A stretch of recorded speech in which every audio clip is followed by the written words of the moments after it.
शीर्षक माँ का आशीर्वाद। गांव के एक कोने में एक बूढ़ी माँ, उसका बेटा रामू और बहू सीमा एक छोटे से कच्चे मकान में रहते थे। रामू एक मेहनती किसान था। सुबह सूरज निकलने से पहले खेत में निकल जाता और देर शाम घर लौटता। माँ अब बूढ़ी हो चली थी, कमज़ोर हो गई थी, पर उसका दिल अब भी बेटे और बहू के लिए धड़कता था। बहू सीमा पढ़ी लिखी थी और शहर से ब्याह कराई थी। शुरू में उसने सब कुछ बर्दाश्त किया, लेकिन धीरे धीरे उसे सास की बातें, उसकी पुरानी सोच और बार बार की टोका-टोकी चुभने लगी। एक दिन सीमा ने रामू से कहा, मैं तुम्हारी माँ के साथ नहीं रह सकती, या तो वो रहेंगी या मैं। रामू अंदर से टूटा, लेकिन माँ का चेहरा उसकी आंखों के सामने था। माँ ने सब सुन लिया था।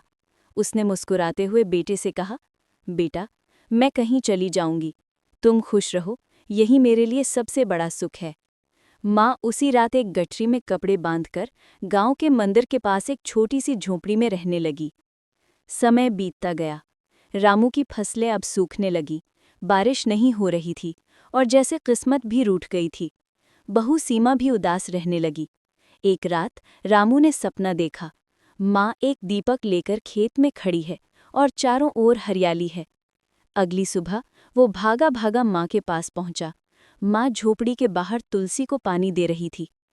माँ, घर चलो, वो रो पड़ा। तेरे बिना ये घर, ये खेत सब सूने हैं।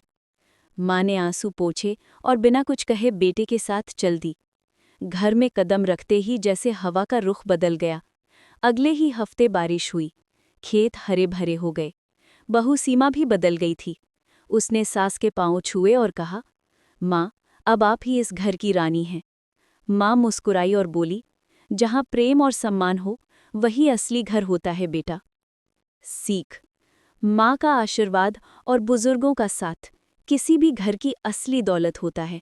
अगर घर में बुजुर्ग हैं तो समझो खुदा का नूर है।